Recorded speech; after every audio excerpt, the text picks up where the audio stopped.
All right, by the time you guys see this, I will probably have already listened to the album about 500 times, and I'm able to because I'm here at the Target in Henrietta where they are extending their hours until 1 a.m. so fans can get their hands on some of the first copies of Taylor Swift's album. Let's go inside. And I was not alone. Walking past the promotion for the album, I found fans waiting in line starting at 10 p.m. sharp, patiently waiting for the clock to strike 12. It's awesome. Getting all the Swifties together, it's going to be awesome. It's so great to see people that like Taylor, just like us, so I'm excited. And that they did. The 12th studio album from the star comes just after her record-breaking Eras tour, implementing friendship bracelets into the essential Swiftie outfit. My bracelets and everything. Yeah. I bet they're gonna all have bracelets and we're gonna trade and it's gonna be awesome. And as promised at midnight sharp, the album dropped and fans were able to redeem their tickets and buy the album, getting to finally hear the tracks they predicted would be their favorites. I think eldest daughter because I am the eldest daughter. I'm most excited to hear Father Figure. Oh gosh. I want actually romantic. I think that one might be. I have two, wish list and father figure. All right, so now that everyone's copy is secured and everyone has heard the album, let's get into the studio to talk about it.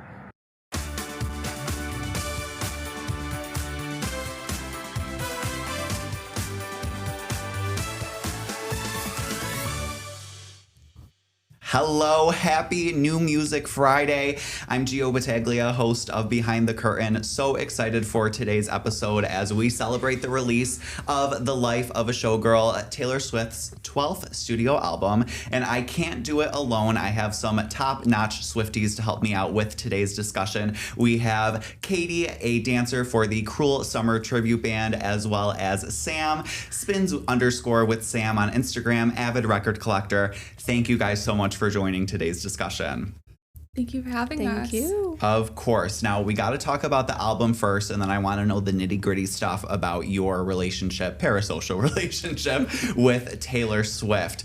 Sam, get us started. Tell me how you listened to the album and what that first listen was like. So I am old and could not stay up till midnight, so I give you a lot of props for doing that, Gio. But it's so cool to see so many people in Target at that time and just, having so much fun. I have liked Taylor Swift for quite some time, but I think last year when Tortured Poets Department came out and it was the Target release, and that just really got me so much more excited about her. I started talking about records, right at that release, and to listen to this today when I got it at like 8 a.m. this morning, it is awesome. It's very much Reputation vibes, and I am here for it. I love it. Katie, what about you?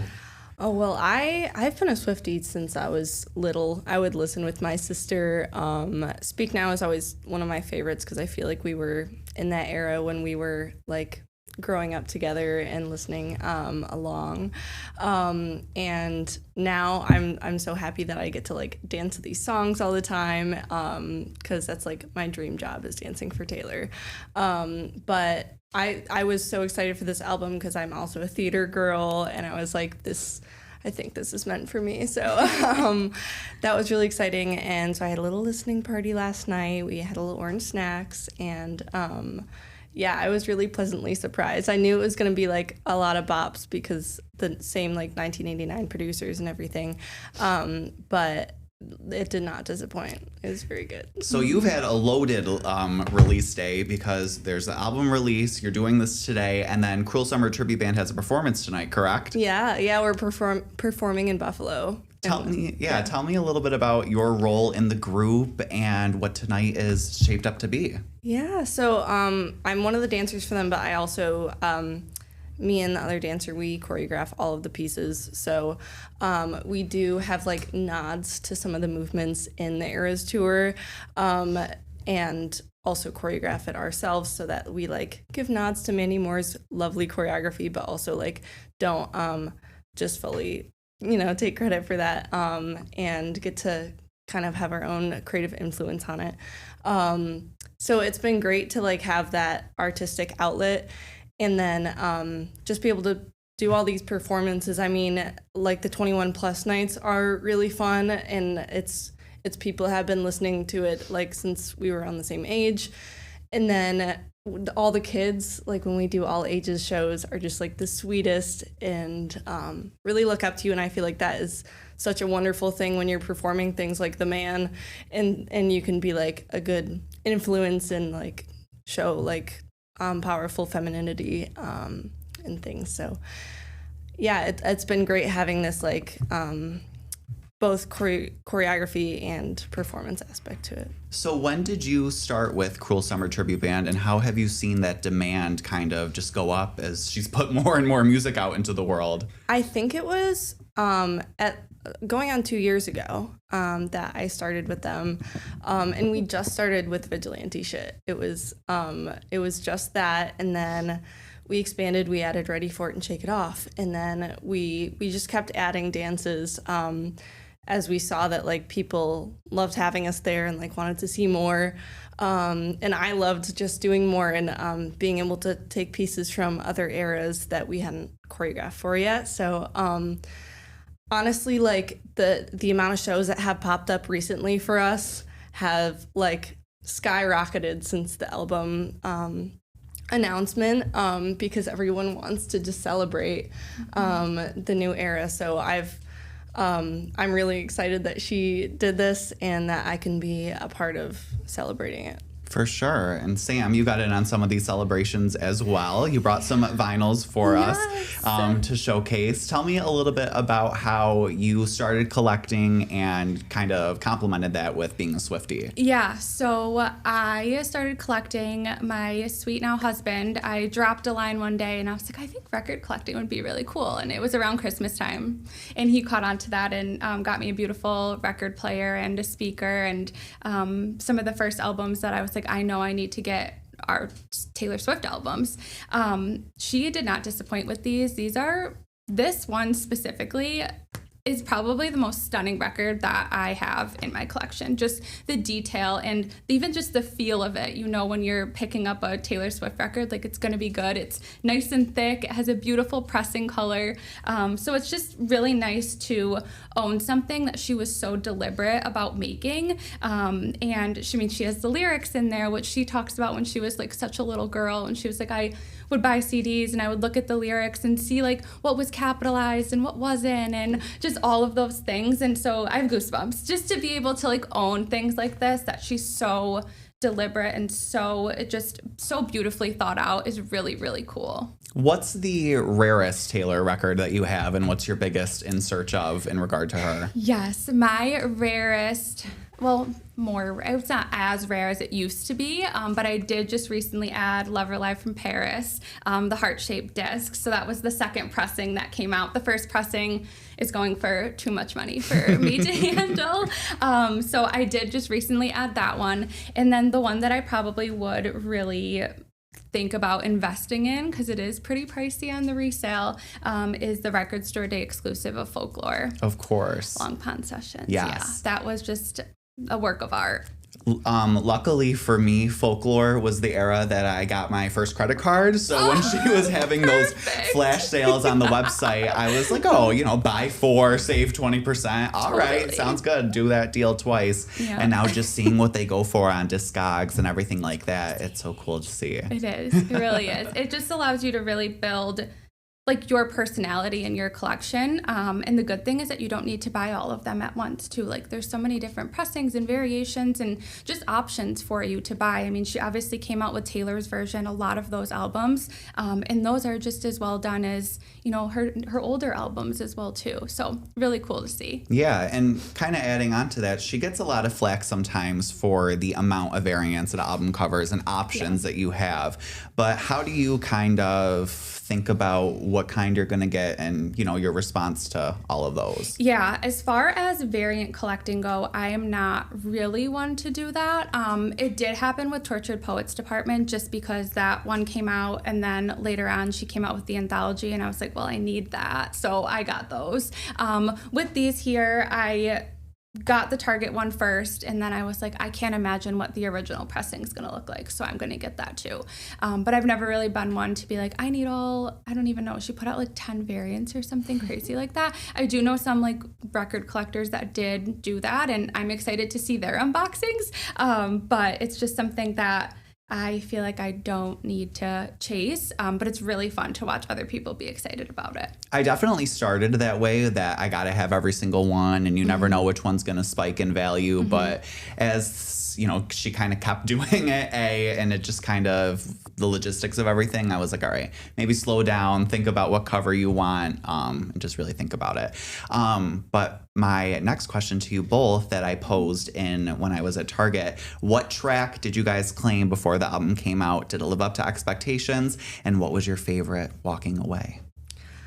I claimed The Life of a Showgirl because it just seemed like it was going to be the most theatrical, and I was like, yeah, I think this is going to be super theatery. And honestly, it was less glitter penny than I expected almost, but that I still loved it. I love Sabrina. I thought their voices blended really well. And a lot of other songs really surprised me. Elizabeth Taylor, I didn't think was going to be as much of a bop as it was. I thought it was going to be, I figured Clara Bow is like a named icon. I thought it would be kind of be more chill like that. But yeah, so I loved The Life of a Showgirl, and I think, but a lot of other songs skyrocketed on my list. For sure. What about you, Sam? I am an eldest daughter, so that was my and it's track 5, right? So you're like holding on to the table, like, what is this going to be? Kind of diabolical that she put father figure and then eldest daughter as track 5. So I was like, oh goodness. But I really love both of them. I think with eldest daughter specifically, a lot of the times, if you are an eldest daughter, you know, like sometimes it's just really hard to put into words kind of sometimes how that position feels in life. So to be able to have a song about it and have it be from Taylor Swift is kind of like, oh yeah, like I felt that before, or, you know, so that one was really cool. I love Wishlist and I love Honey. Yes, for sure. Yeah. I definitely like going into the album and the way it starts. Fate of Ophelia, I think, is just a beautiful opener to the album. I think it really sets the tone for the different emotions you'll feel throughout. Totally. And then just going in for the last 4 tracks with that bang with Wood and Honey and, oh my God, what's the other? Canceled. That's the other song I'm thinking of. Just picking it up at the end, I just thought was absolutely genius. Absolutely. So getting out of the life of a showgirl and getting to your guys' personal connections with Taylor, tell me about those kind of first memories that you have and how it feels to be here so many years later. I was always like dancing in my room and putting on living room concerts to Taylor's songs. And I just always was really invested in lyrics. Like one of my favorite gifts that my sister had made me was a lyric book. And I loved that she paid as much attention to lyrics as I liked to. And a lot of just like big moments when she put out the Shake It Off music video. I remember watching it with my sister right before she left for college, and like just a lot of like monumental moments I feel like she was a part of, or her music was a part of. And she's always just been not afraid to be quirky and weird and awkward, and I always resonated with that. So I was like, I feel seen by her, and I you know, obviously that's a very parasocial like thing, but yeah, I think her personality and her music has really been able to connect with me and my life, and my sister and I together. When we got to see theirs, we're together. So just a lot of, special moments. That's nice to have a partner to be able to share it with that being your sister. Yeah. What about you, Sam? I think that just in general, I've always loved music, and I've always been that friend that's like, oh, like what's Sam listening to? Or I'm old, but I was in high school and burning CDs, and like, oh, you got to get one of Sam's CDs. Like she's like on LimeWire, you know, downloading those songs. That's a nice, you know, title to have that people want to hear your tunes. Yeah, thank you. But I think it's something that I'm really infatuated with how Taylor thinks. It's something that I'm on TikTok, you know, scrolling through, and I'm like, wow, like that makes sense. And like, oh, let me go to that music video and like see how that connects and how would she think about that kind of thing. So I think that's something that really kind of brings me close to Taylor, just to really understand how her brain works. I would love to see that PDF of that music video with all of the hidden Easter eggs. Like maybe that'll be something she'll drop, who knows, but it's just always something that's been really fun to me. In just these past few years, some of the work that she's put out has just been 10 out of 10. And I feel like with this album specifically, it really kind of aligns with where I'm at in my life too. So I was really able to kind of just like be like, yeah, I feel that way, or that's really cool. I wouldn't have been able to put that into words otherwise. So Katie, I know you said that you were doing those living room concerts and now you're a part of Cruel Summer Tribute Band. I know you expressed how it feels to see the looks on others' faces when they see the performance, but how does it feel for you to take that from the living room to the stage? It's really incredible. I also grew up as like a Hannah Montana girl. yeah, So that was fun. Amen. So I feel like I'm in that moment, and anytime kids like are reaching up and wanting to trade bracelets, and I'm like, this is my Hannah Montana moment. Yeah, I mean, they make me feel really special, and I'm glad that I can make their night special as well. But yeah, it's just like seeing everyone's phones up in lights, and it's just like really fulfilling, and I feel like yeah, I've like stepped into my showgirl dreams. And the Swiftie community really is so welcoming. I mean, even interviewing those fans last night at Target and this setup that we have today, I just reached out and messaged and said, here's an idea, let's do this. And everyone's just so happy to help each other and, you know, bask in the music together. So it's just always really cool to see. absolutely. How has that translated sort of on social media with TikTok and Instagram and stuff? Yeah, I think I see a lot of the time, anytime I post about Taylor Swift, it's like everything like skyrockets, which is always really cool to see. I think a lot of the feedback that I've seen, especially talking about Taylor Swift, is just like what you said. Like everyone is so welcoming, everyone is so just kind and warm and just there to really celebrate and kind of be one. I'm going to the movies after this. I'm just going by myself because I'm like, my husband's not going to come with me. And so I know that I'll be sitting next to someone random that I never met, but I'll feel like I've known them forever kind of thing. So just really cool to be a part of. That was my next question, is what are the plans for the rest of release weekend? So the movie tonight, are you going to be able to make time to go to the movie? I'm going to try to go tomorrow probably. Yeah, it's a busy weekend, but I'm excited to include all of it. I think it'll be cool. You know, I always, especially with vinyl and with the movie and stuff, I always think I just hear it differently when it's on a different format. So it'll be cool to kind of, you know, break it down like that. Do you guys feel the same way when it comes to that? Absolutely. I just visuals in general. I mean, it's almost like reading a book. Like you're listening to the album and you're like, okay, I'm thinking of this one way, and then who knows? Like when I go see the movie later, I'll be like, oh, I had no idea that's what she was actually thinking. And I just know it's going to be grand and beautiful and colorful. So I'm really excited. For sure. What about you, Katie? 100%. Yeah, I feel like, especially when I see lyric videos, sometimes I catch lyrics that I didn't hear the first time through. And also with music videos, like the I Can See You music video is very different than I expected it to be. So I'm always interested to see kind of what turn she's going to take with it. What little Easter eggs or references to things. Bejeweled was filled with references. And so yeah, it just really opens my brain up to like what else the song could mean and what world it lives in. Yeah.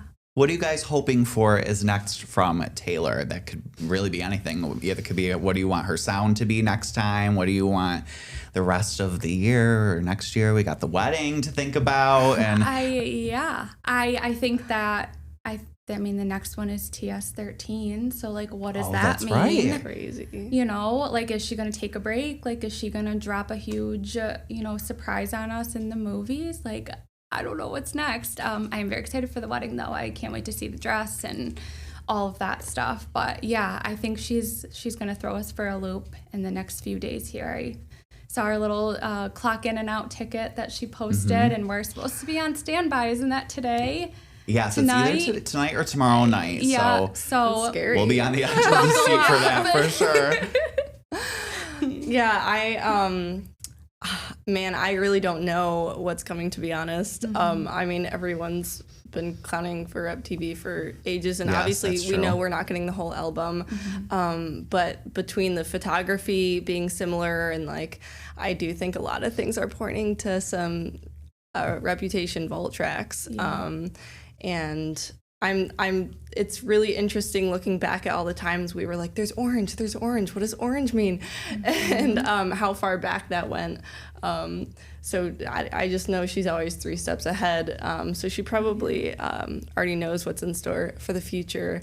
And excited for the wedding era. We talked about having like a little like bridesmaids like party as like one of the Cruel Summer shows. Oh my gosh. Like, I think that would be, if anyone wants to come or join, like we've thrown that idea around to celebrate for her. But yeah, I definitely think this like happy pop love era is like going to continue a little bit longer. Mm-hmm. And what I'm also liking about the happiness surrounding this era is every time I go on social media, at least for the past 24 hours, she's been doing more interviews and kind of opening up more about her life and the tour and the album and just getting to hear more from her, which has not happened for a few years. So that definitely helps kind of ingest the album a little better. Absolutely. I think she's in just like a very confident spot in her life that she's never really been before. And it actually talks about that in some of the songs. And even, I don't remember exactly what the interview was, but it was one that just recently came out, and she was like, everyone keeps saying, like, I'm more me than I ever have been. And I just think that's something that's really cool. And to have everyone kind of take in as they're listening to the album, to be like, this is Happy Taylor. Like, this is what you wished for so long for her. And it's finally here. So I know. It makes me really happy to see her just like comfortable. And I mean, not long ago we had like The Prophecy, and it was like heartbreaking, and it's just like great to see her really happy at where she's at. And like, I know that there's so much pressure on her all of the time. So just to like let her soak in this moment and enjoy her craft and what she's done, like, is really great. Mm-hmm. Should we close this off with some rapid fire Taylor questions? Oh, no. Okay. All right. First, favorite Taylor album. Sam, start us off. Oh, I would say Reputation. All right. Solid. I think I'd say Speak Now. All right. Perfect. I'm going to have to go Folklore. Okay. Folklore. But then there's like Midnights, which I listened there and back when I was commuting to college. Like, that was always, the CD was on rotation. I have a different answer anytime the question poses. I think it depends on my mood, but I would say I love Reputation. Mm-hmm. I really do. What about favorite deep cut from any album? I don't know. First one that comes to mind? I feel like it depends what people say is a deep cut. I don't feel like I hear people talk about The Story of Us enough. Oh, that's a good one. That was my surprise song. Was it? Mm-hmm. Oh, I'm so jealous. Yeah, that one needs to be talked about more. I think mine, maybe like Come Back, Be Here off Red. I've always had a special connection with that one. I was just listening to that the other day, and I was like, oh, why don't I listen to this more? That's always the funny thing when you let either Spotify or Apple Music or any streaming kind of take its course. You're like, all right, you know what mood I was in. Deep cut, you got one picked? Yeah, I would say My Tears Ricochet is just so good. Did you go to the Era store? I didn't. Oh, it's okay. I lost the Great War. I saw the resale prices, and I was like, I'll wait. I'll watch it somewhere else. So that's exactly what we did. My one girlfriend got the pre-sale code. We had a fail, and then she's like, I'm opening a Capital One card. Oh. Like, we will be at this show. And it worked. So, yeah, that was lucky. How did you secure your spot to go, you and your sisters? So we were like on FaceTime, and everyone that was going we were all on our own. Like, Ticketmaster Lane had made sure we had our like cards saved already, and like somehow one of her friends like jumped the line, or like she didn't jump the line, but for some reason the queue moved faster for her, and she got it. She was like, okay, I got them for everyone. And like, we were just like, whoever's first is getting them all, and we're gonna Venmo. And it was like the most suspenseful moment of my life. God. Yeah, for real. Sometimes if I'm looking back on old photos, I'll see the queue screenshots. I'm like, I can't look at this right now. It's still too soon. All right, we'll do a few more rapid fire. Era's tour outfit you'd most want to wear. Kind of a different one. I'd probably say something off Reputation. I love a good, just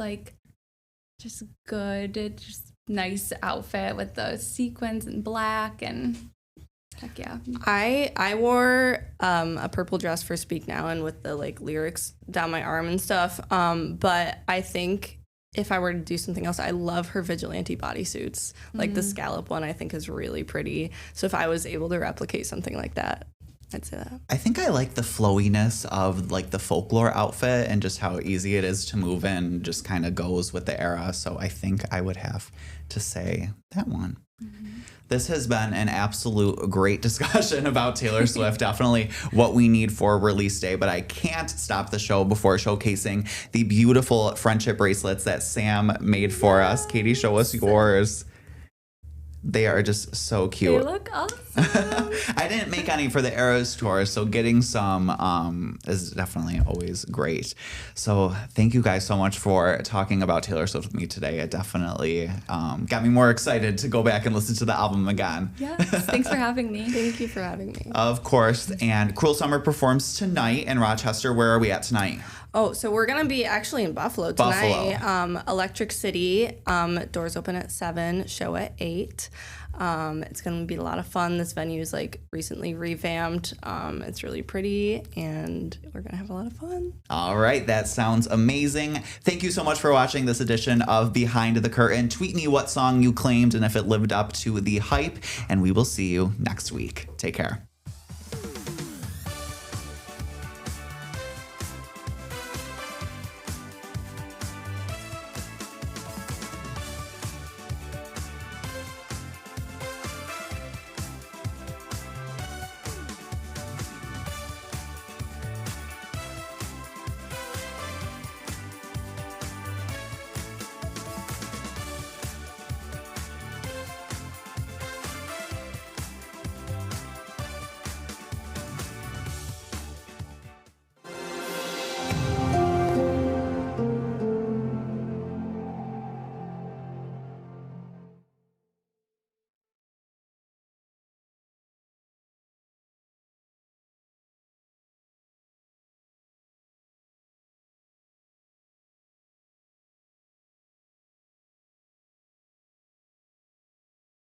Get the Rochester First streaming app today for everything you love from News 8 On Demand, plus exclusive shows you won't see anywhere else. Search ROC and download for free on Roku, Amazon Fire, and Apple TV.